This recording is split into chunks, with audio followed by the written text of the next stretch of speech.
പത്തരമാറ്റ് സീരിയലിൻ്റെ ഒരു വമ്പിച്ച ട്വിസ്റ്റോട് കൂടിയിട്ടുള്ളൊരു എപ്പിസോഡാണ് കേട്ടോ പറയുന്നത്. അപ്പോൾ നമ്മുടെ ചാനൽ ഇതുവരെ ആരും സബ്സ്ക്രൈബ് ചെയ്തിട്ടില്ല എങ്കിൽ എല്ലാവരും ഒന്ന് സബ്സ്ക്രൈബ് ചെയ്ത് വീഡിയോ ഒന്ന് ഹൈപ്പ് ചെയ്ത് സപ്പോർട്ട് ചെയ്തേക്കണേ.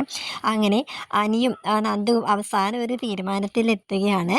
അത് വേറൊന്നുമല്ല, എങ്ങനെയെങ്കിലും വീട്ടുകാരെ പറഞ്ഞ് എങ്ങനെയെങ്കിലും ഒന്ന് ബോധ്യപ്പെടുത്തണം, ഞങ്ങൾ തമ്മിൽ ഇനി ആർക്കും ഞങ്ങളെ പിരിക്കാനായിട്ട് പറ്റില്ല എന്നുള്ളൊരു കാര്യം വീട്ടുകാരെ എങ്ങനെയെങ്കിലും ബോധ്യപ്പെടുത്തണം. ഇതുവരെ നമ്മൾ പറഞ്ഞ രീതിയുടെ ശൈലി ഒന്ന് മാറ്റി പിടിക്കാമെന്ന് അവർ രണ്ടുപേരും വിചാരിക്കുകയാണ്. ഇതിൻ്റെ ഒരു ഐഡിയ പറഞ്ഞു കൊടുക്കുന്നത് വേറെ ആരുമല്ല, അവരുടെ ഫ്രണ്ട്സായ രാകേഷും വിഘ്നേഷും ആണ് കേട്ടോ. അങ്ങനെ അനിയോട് രാകേഷും വിഘ്നേഷും പറയാണ്, എടാ നിങ്ങൾ ഇത്രയും നാൾ നിങ്ങളുടെ വീട്ടുകാരോട് അങ്ങോട്ടും ഇങ്ങോട്ടും പറഞ്ഞിട്ട് അവർ വല്ലതും കേട്ടോ? ഇനി ഞങ്ങൾ പറയുന്ന ഒരു കാര്യം നിങ്ങൾ വീട്ടിൽ അവതരിപ്പിച്ച് നോക്ക്, ഞങ്ങൾ പറയുന്നത് പോലെ ഇനി മുമ്പോട്ട് കാര്യങ്ങൾ നീക്ക്, ഇനി എന്നിട്ട് പറയാം ബാക്കി കാര്യം എന്നൊക്കെ പറഞ്ഞ് അവരവരുടെ ഒരു ഐഡിയ പറഞ്ഞു കൊടുക്കാൻ കേട്ടോ. അപ്പോൾ അനി ഇത് കേട്ടത് ഇങ്ങനെ ഞെട്ടി ഇങ്ങനെ ഇത് നിൽക്കുകയാണ്. അപ്പോൾ നന്ദു പറയുന്നുണ്ട്, ഇതൊക്കെ വേണോ രാകേഷ് വിഘ്നേഷ് എന്നൊക്കെ പറയാൻ കേട്ടോ. വേണം, ഇത് തന്നെ വേണം. ഇനി അവസാന പ്രയോഗമായിട്ട്, അതായത് ഒരു 18ാമത്തെ അടവ് എന്നുള്ള രീതിയിൽ ഇത് ഒന്ന് പ്രയോഗിച്ച് നോക്കൂ എന്ന് പറയാണ് കേട്ടോ. അങ്ങനെ അനി അവർ പറഞ്ഞ ആ ഒരു കാര്യത്തിലേക്ക്, തീരുമാനത്തിലേക്ക് എത്താനായിട്ട് പോവാണ്. വേറൊന്നുമല്ല പറഞ്ഞു കൊടുക്കുന്നത്, അതായത് ഒരു അവസാനത്തെ ഒരു പ്രയോഗം, അവസാനത്തെ ഒരു മാർഗം, ഒരു കച്ചിത്തുരുമ്പ്. അതെന്താണെന്ന് വെച്ചാൽ, നീ കനകയുടെ അടുത്തേക്ക്, അതായത് നന്ദുവിൻ്റെ അമ്മയുടെ അടുത്തേക്ക് നീ ചെന്നിട്ട് നീ അങ്ങോട്ട് കാല് പിടിച്ച് അങ്ങോട്ട് നീ പറയണം, എനിക്ക് നന്ദുവിനെ അല്ലാതെ മറ്റൊരു പെണ്ണിനെ ഇനി എൻ്റെ ജീവിതത്തിലേക്ക് ഞാൻ ക്ഷണിക്കുന്നില്ല, എനിക്ക് അവൾ മതി, അതുകൊണ്ട് അവളുമായിട്ടുള്ള വിവാഹം എങ്ങനെയെങ്കിലും നടത്തി തരണം എന്ന് നീ കാല് പിടിച്ച് പറയുക. ഇനി അതിനും അവർ വഴങ്ങിയില്ല എന്നുണ്ടെങ്കിൽ ഞാൻ പറഞ്ഞതുപോലെ നീ അങ്ങോട്ട് ചെയ്യുമെന്ന് രാകേഷ് അനിയോട് പറയാൻ കേട്ടോ.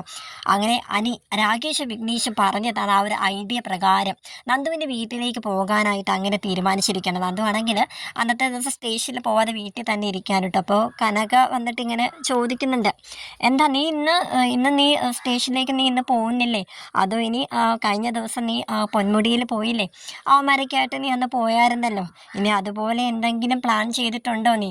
അങ്ങനെ വല്ലതും ആണെങ്കിൽ നീ ഞങ്ങളോട്, എന്നോടും ഗോവിന്ദേട്ടനോടും നീ ഒന്ന് നേരത്തെ ഒന്ന് പറഞ്ഞേക്കണേ, ഞങ്ങൾക്ക് വയ്യ ഇങ്ങനെ ടെൻഷൻ അടിക്കാനായിട്ട്. അറിയാലോ, നിൻ്റെ അച്ഛനാണെങ്കിലും മരുന്നൊക്കെ കഴിക്കുന്നതാ. അന്ന് നീ പോയിട്ട് അച്ഛനെ ഗോവിന്ദേട്ടനെ നീ വിളിച്ചത് കൂടിയില്ല. അതിന് ഗോവിന്ദേട്ടൻ്റെ നല്ല വിഷമമുണ്ട്. നീ അതുപോലെ വല്ലതും പോവുകയാണെങ്കിൽ ഒന്ന് പറഞ്ഞേക്കണം. അതാണോ നിൻ്റെ കാര്യം? അതാണോ നീ ഇന്ന് പോവാത്തത് എന്നൊക്കെ ഇങ്ങനെ കനക ഇങ്ങനെ ദേഷ്യത്തോടെ ഇങ്ങനെ ചോദിക്കാനുണ്ട്. അപ്പോൾ നന്ദു പറയാണ്, അതൊന്നുമല്ല, എനിക്കിന്ന് പോവാനായിട്ട് എനിക്ക് തോന്നുന്നില്ല, എനിക്ക് രാവിലെ എണീറ്റപ്പോൾ തൊട്ട് എനിക്കൊരു തലവേദന എന്നിങ്ങനെ പറയുകയാണേ. അപ്പോൾ കനകയോ നന്ദുമോളെ എന്ത് പറ്റി? ഞാൻ നേരത്തെ ഇത് പറയണ്ടേ അമ്മയോട്? ഞാൻ മോക്കൊരു ചുക്കുവാപ്പി ഇട്ടുകൊണ്ട് വരാമെന്ന് പറഞ്ഞ് അടുക്കളയിലേക്ക് പോവാൻ കേട്ടോ. സത്യം പറഞ്ഞാൽ നന്ദുവിനൊരു തലവേദന പിടിച്ച പോലെ തന്നെയാണ് അവൾ ഇരിക്കുന്നത്, തലവേദന ഇല്ലെങ്കിൽ കൂടിയും. കാരണം അനി വരുന്ന സംസാരിക്കുന്നതിൻ്റെയൊക്കെ ആ ഒരു ടെൻഷൻ, രാകേഷും വിഘ്നേഷും പറഞ്ഞെന്ന ആ ഒരു കാര്യം നടക്കുമോ, സക്സസ് ആകുമോ എന്നൊക്കെയുള്ളൊരു കാര്യം ഓർത്തിട്ട് അവിടെ തല പുകഞ്ഞിങ്ങനെ ഇരിക്കാൻ കേട്ടോ. അതുകൊണ്ട് എന്തുകൊണ്ട് ഒരു ചുക്കുവാപ്പി ഇപ്പോൾ ഏറ്റവും അത്യാവശ്യമാണ് നന്ദുവിന്. അങ്ങനെ അവൾ ടെൻഷൻ അടിച്ച് ഇങ്ങനെ ഇരിക്കാൻ കേട്ടോ. അപ്പോൾ അവളിങ്ങനെ ഇടയ്ക്കിടയ്ക്ക് ഫോണിൽ ഇങ്ങനെ സമയം കൂടി നോക്കുന്നുണ്ട്. നമ്മൾ അന്യ വരാമെന്ന് പറഞ്ഞിട്ട് ഇപ്പോൾ സമയമായല്ലോ, അവനെന്താ കാണാത്ത എന്താന്നൊക്കെ ഇങ്ങനെ ആലോചിച്ചിങ്ങനെ ഇരിക്കാൻ കേട്ടോ. അങ്ങനെ ഒരു ബൈക്കിൻ്റെ സൗണ്ട് ഇങ്ങനെ കേൾക്കുന്നുണ്ട്. അപ്പോൾ നന്ദുവിന് മനസ്സിലായി, അനി വന്നിട്ടുണ്ടെന്ന് നന്ദുവിന് മനസ്സിലായേ. അങ്ങനെ ബൈക്കിൻ്റെ ശബ്ദം കേട്ടിട്ടും നന്ദു മുറിയിൽ നിന്ന് ഇറങ്ങാതെ അവിടെ തന്നെ ഇരിക്കുകയാണ്. കാരണം കനകയ്ക്ക് ഇനി എന്തെങ്കിലും ഒരു ഡൗട്ട് തോന്നിയാലോ, കാരണം നന്ദു ഇനി ഓടിച്ചെന്ന് ഇറങ്ങുന്നു, ഇനി അവൾ പറഞ്ഞിട്ടാണ് അവൻ വന്നതെന്ന് എങ്ങനെ വിചാരിച്ചാലോ എന്ന് വിചാരിച്ചിട്ട് അവളത് പിന്നെ കേൾക്കാത്ത രീതിയിൽ നന്ദു ഇങ്ങനെ ഫോണും കുത്തി ഇങ്ങനെ ഇരിക്കാൻ കേട്ടോ. അങ്ങനെ കനകയാണെങ്കിൽ ചുക്കാപ്പിയൊക്കെ റെഡിയാക്കിയിട്ട് നന്ദുമോളെ എന്ന് പറഞ്ഞിട്ട് ഇങ്ങനെ കാപ്പി ഇങ്ങനെ കയ്യിലോട്ട് കൊടുക്കുകയാണ്. അപ്പോൾ ഒരു കോളിംഗ് ബെല്ലിൻ്റെ ശബ്ദം കേട്ടിട്ട് ആരാണോ ഇനി സ്റ്റേഷനിൽ നിന്ന് ആരെങ്കിലും വന്നതായിരിക്കും, അമ്മോടെ കാര്യം തിരക്കി വല്ലവരും വന്നതായിരിക്കും എന്ന് പറയാൻ. അപ്പം നന്ദു പറയുന്നുണ്ട്, അറിയില്ലമ്മേ, ചിലപ്പോൾ ആയിരിക്കും എന്നൊക്കെ പറഞ്ഞിട്ട് അങ്ങനെ ഞാൻ പോയി നോക്കിയിട്ട് വരാം, ഗോവിന്ദേട്ടൻ അകത്താണെന്ന് തോന്നുന്നു, ഞാനെന്നാൽ പോയി ആരാന്ന് നോക്കിയിട്ട് വരാമെന്ന് പറഞ്ഞ് കനക നോക്കുമ്പോഴത്തേക്കും നമ്മുടെ അനി വന്നിങ്ങനെ നിൽക്കുകയാണ് കേട്ടോ. അപ്പോൾ കനകയാണെങ്കിൽ അനിമോനോ എന്താ ഇപ്പോൾ വിശേഷിച്ച് എന്താണ്? അപ്പോൾ കനക ഇങ്ങനെ മനസ്സിൽ വിചാരിക്കും, അവക്കിന് തലവേദനയാണെന്നുള്ള കാര്യം അവളിനി വിളിച്ച് പറഞ്ഞിട്ട് അത് അന്വേഷിക്കാനാണോ ഇനി അനി വന്നിരിക്കുന്നത്? ആ ഒരു രീതിയിൽ അവനകത്ത് അകത്തോട്ട് പോലും ക്ഷണിക്കുന്നില്ല കേട്ടോ. അങ്ങനെ അനി പറയണേ, എന്താ അമ്മേ എന്നെ അകത്തോട്ട് വിളിക്കുന്നില്ല എന്ന് അവൻ അങ്ങോട്ട് ചോദിക്കുകയാണ്. മോനെന്താ അകത്തോട്ട് കയറി ഇരിക്കുമെന്ന് പറഞ്ഞിട്ട് അങ്ങനെ അനി കയറിയിരിക്കാൻ കേട്ടോ. അങ്ങനെ അച്ഛൻ എന്തെന്ന് തിരക്കുന്നു. അങ്ങനെ കനക ഗോവിന്ദനെ വിളിക്കുന്നു. അങ്ങനെ ഗോവിന്ദട്ട അനി വന്നിരിക്കുന്നു എന്നൊക്കെ പറഞ്ഞിട്ട് അവർ മൂന്നേരം കൂടി ഇങ്ങനെ സംസാരം ഇങ്ങനെ തുടങ്ങാറുണ്ട്. അപ്പോൾ എനിക്കൊരു സ്റ്റാർട്ടിങ് ട്രബിളൊക്കെ ഉണ്ട്, എങ്ങനെ തുടങ്ങണം, ഏത് രീതിയിൽ അത് തുടങ്ങി വെക്കണം എന്നൊക്കെ ഉള്ളൊരു ഡൗട്ട് ഉണ്ട് കേട്ടോ. അങ്ങനെ മുറി നിന്ന് കനക അപ്പം മുറിയിൽ ചെന്നിട്ട് നന്ദുവിനെ ചെന്ന് വിളിക്കുന്നുണ്ട്. ഇതാ അനി കാണാൻ വന്നിട്ടുണ്ട്, എന്താ നീ വിളിച്ച് പറഞ്ഞിട്ടാണോ അവനിപ്പോൾ ഇങ്ങോട്ട് വന്നത്? അപ്പോൾ നന്ദുവാണെങ്കിൽ ഇത് കനികൊടുത്ത് ചൂടാവുന്നുണ്ട്. എന്താ അമ്മ ഇങ്ങനെയൊക്കെ പറയുന്നത്? എനിക്കിതാ ഇപ്പോൾ തുടങ്ങിയല്ലോ തലവേ, അതിൻ്റെ ഇടയ്ക്ക് ഞാൻ അനിയനെ വിളിച്ച് പറയാനാണോ? അനി എന്തെങ്കിലും വേറെ ആവശ്യത്തിന് ചിലപ്പോൾ വന്നതായിരിക്കും, അവനെൻ്റെ ഫ്രണ്ടല്ലേ, എന്താ അവനിവിടെ വന്നുകൂടെ?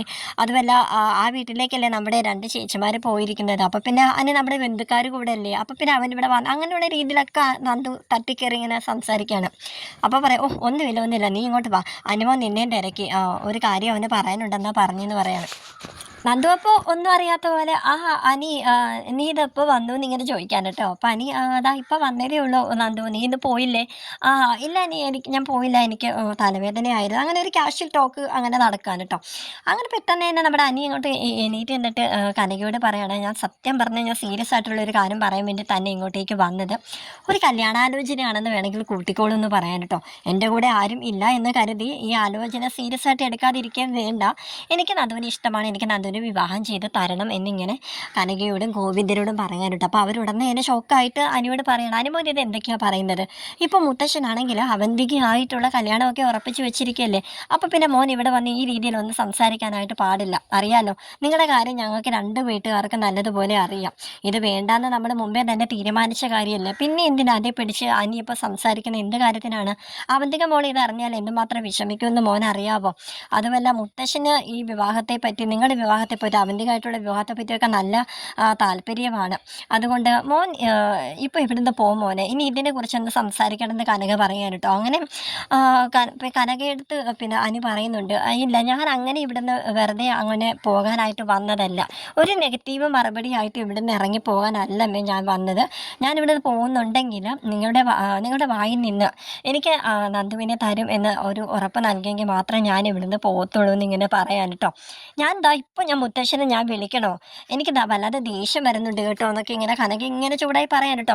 അതുപോലെ കനക അതിൻ്റെ ഇടയ്ക്ക് പറയുന്നുണ്ട്, നവീൻ മോനുമായിട്ട് നന്ദുവിൻ്റെ വിവാഹം ഞങ്ങളെ ഏകദേശം ഉറപ്പിച്ച് വെച്ച മട്ടിലാണ്. അവരുടെ വീട്ടിൽ നിന്ന് അടുത്ത ആഴ്ച ഇങ്ങോട്ടേക്ക് വരാനായിട്ടൊക്കെ ഇരിക്കുകയാണ്. അതിൻ്റെ ഇടയിൽ അനി ഇതൊന്നും കുളവാക്കല്ലേ അനി, ഇപ്പം നല്ല രീതിയിലാണ് കുടുംബങ്ങൾ 2 കൂട്ടർ ഇപ്പം മുമ്പോട്ട് പോകുന്നതെന്നൊക്കെ പറയാൻ കേട്ടോ. ഉടനെ തന്നെ അനി നമ്മുടെ കനകയുടെ കാലിലൂടെ അങ്ങോട്ട് കയറി പിടിക്കാൻ കേട്ടോ, കാലിങ്ങനെ കയറി പിടിക്കണം. എന്നിട്ട് പറയുകയാണ്, അമ്മേ പ്ലീസ് അമ്മേ ഞങ്ങളെ ഒന്ന് ചേർത്ത് വെച്ച് തരണം എന്ന് പറഞ്ഞ് കാലേ കയറി പിടിക്കാൻ കേട്ടോ അനി. അപ്പം തന്നെ ഗോവിന്ദനും പിന്നെ കനകയും കൂടെ, എന്താ അനിമോനെ എന്താ ഈ കാണിക്കുന്നത്, എണീക്കെന്ന് പറഞ്ഞിട്ട് ഇങ്ങനെ അവനെ എണീപ്പിക്കുകയാണ്. മോനിത് എന്തൊക്കെ പറഞ്ഞാലും ഇതിൽ ഞങ്ങൾക്ക് ഒരഭിപ്രായം മാത്രമേ ഉള്ളൂ, അത് ഞങ്ങൾ ആദ്യം തന്നെ പറഞ്ഞത് തന്നെയാണെന്ന് ഇങ്ങനെ പറയാൻ കേട്ടോ. അങ്ങനെ ഉടനെ തന്നെ നമ്മുടെ അനി പോക്കറ്റിൽ നിന്ന് ഒരു കുപ്പി ഇങ്ങനെ എടുക്കുകയാണ്. എന്നിട്ട് അവരെ കാണിച്ചിട്ട് പറയാണ്, ഇത് വെറും ഒരു കുപ്പിയല്ല, ഇതിൻ്റെ അകത്ത് വിഷമാണ്, ഞാനിത് കഴിക്കാനായിട്ട് പോവുകയാണ് എന്നിങ്ങനെ പറയുകയാണ്. അപ്പോൾ അപ്പോൾ കനകയാണെങ്കിൽ ഗോവിന്ദട്ട ഈ അനുമോൻ എന്തൊക്കെ ഈ പറയുന്നത്, ആ കുപ്പി അവൻ്റെ മേടിക്കുക എന്നൊക്കെ ഇങ്ങനെ പറയണം. അപ്പോൾ ഗോവിന്ദൻ പറയുന്നുണ്ട്, മോനെ അബദ്ധമൊന്നും കാണിക്കരുത്, മോൻ എന്താ ഇവിടെ വന്ന് എന്താ ഈ കാണിക്കാൻ പോകുന്നത് എന്താന്നൊക്കെ പറഞ്ഞ് ഭയങ്കര ടെൻഷൻ അടിച്ച് അവരിങ്ങനെ നിൽക്കാൻ കേട്ടോ. നിങ്ങൾ എന്തൊക്കെ പറഞ്ഞാലും എനിക്ക് നന്ദുവിനെ വേണം, അല്ലെങ്കിൽ ഞാൻ ഈ വിഷം കഴിക്കും എന്നൊക്കെ ഇങ്ങനെ പറഞ്ഞ് അനി അങ്ങനെ തന്നെ നിൽക്കുക. അപ്പോൾ നന്ദുവും ഇത്തിരി ഓവറായിട്ട് ഒരു ആക്ടിങ് ഒക്കെ നടത്തുകയാണ്.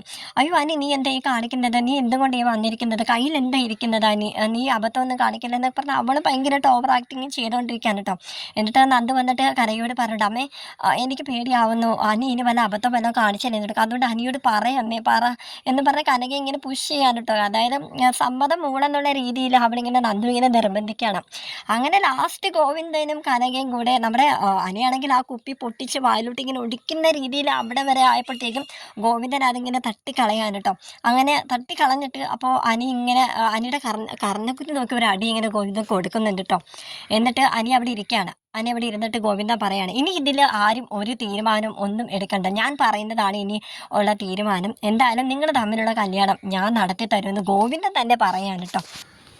കനക അപ്പോൾ പറയുന്നുണ്ട്, എൻ്റെ ഗോവിന്ദേട്ടൻ ഇത് എന്തൊക്കെയാണ് ഈ വിളിച്ച് പറയുന്നത്? അനിമോൻ അങ്ങനെ ഒരു അബദ്ധം അങ്ങനെ കാണിച്ചെന്ന് പറഞ്ഞുകൊണ്ട് തീരുമാനങ്ങളിലൊന്നും മാറ്റം വരുത്തല്ലേ ഗോവിന്ദേട്ട എന്നൊക്കെ ഇങ്ങനെ പറയുമ്പോഴത്തേക്കും കനക നീ ഒന്നും മിണ്ടാതിരിക്കുക. ഇനിയും മക്കളുടെ സ്നേഹം കണ്ടില്ല എന്ന് നടിക്കാനായിട്ട് എനിക്ക് പറ്റില്ല. അവൻ അത്രത്തോളം നന്ദുവിനെ ഇഷ്ടമാണ്. അതുകൊണ്ടല്ല അവൻ ആ ഒരു വിഷം കുപ്പിയായിട്ട് ഇങ്ങോട്ടേക്ക് വന്നത്. ഇപ്പോൾ അവനത് കഴിച്ചിരുന്നെങ്കിൽ എന്താകുമായിരുന്നു? നമ്മുടെ മകളുടെ ഭാവി നാളെ എന്താകുമായിരുന്നു എന്നൊക്കെ ഗോവിന്ദൻ പറയാണ് കേട്ടോ. അങ്ങനെ കനകയും ഗോവിന്ദനും കൂടെ അവിടെ ഇരിക്കുകയാണ്. അനിയെ ആശ്വസിപ്പിക്കുകയാണ്.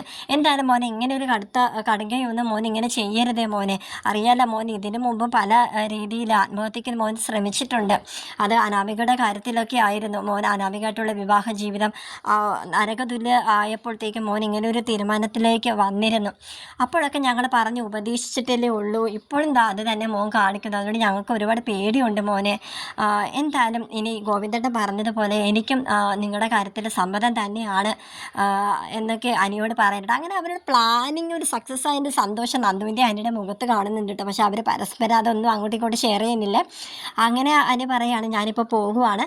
ഞാൻ എങ്ങനെയെങ്കിലും വീട്ടിൽ പറഞ്ഞ് എൻ്റെ അമ്മയും അച്ഛനെയും കൂട്ടിക്കൊണ്ട് ഞാൻ ഇവിടെ വരും, ഉറപ്പാണ്. ഞാൻ മുത്തശ്ശനോടായിരിക്കും ആ ഒരു കാര്യം പറയാം. കാരണം അവൻ്റെക്കായിട്ടുള്ള കല്യാണം എനിക്ക് താല്പര്യമില്ലാന്ന് മുത്തശ്ശനോട് ഞാൻ ആദ്യം തന്നെ പറഞ്ഞതാണ്.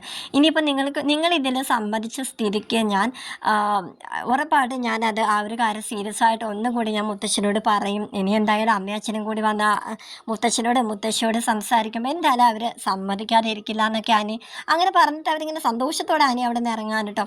അങ്ങനെ നന്ദു ആണെങ്കിൽ കൈകൊണ്ട് ഇങ്ങനെ ഓക്കെയൊക്കെ കാണിക്കുന്നുണ്ട്. അങ്ങനെ പ്ലാനിങ്ങും സക്സസ് ആയ ഒരു കാര്യമൊക്കെ ഇങ്ങനെ കാണിക്കാൻ കേട്ടോ. അനി നേരെ രാകേഷിൻ്റെയും വിഘ്നേഷിൻ്റെയും അടുത്തേക്ക് ചെന്നിട്ട്, എടാ നിങ്ങൾ പൊളിച്ചടാന്നൊക്കെ പറഞ്ഞിട്ട് അവന്മാരിങ്ങനെ കെട്ടിപ്പിടിക്കാൻ കേട്ടോ. അങ്ങനെ നിങ്ങളുടെ പ്ലാനിങ് ജയിച്ചടാ, നിങ്ങൾ പറഞ്ഞതുപോലെ തന്നെ ഞാൻ അവിടെ ചെന്നിട്ട് ചെയ്തു, എല്ലാം ഓക്കെ ആയെന്ന് പറയാൻ കേട്ടോ. അങ്ങനെ അനി അവരോട് പറയുന്നുണ്ട്, എടാ ഈ ഒരു ഐഡിയ നിങ്ങൾക്ക് നേരത്തെ എന്നോട് ഒന്ന് പറഞ്ഞുകൂടായിരുന്നോടാ എന്നൊക്കെ ഇങ്ങനെ പറഞ്ഞ് നല്ല സന്തോഷത്തോടെ നിൽക്കാൻ കേട്ടോ.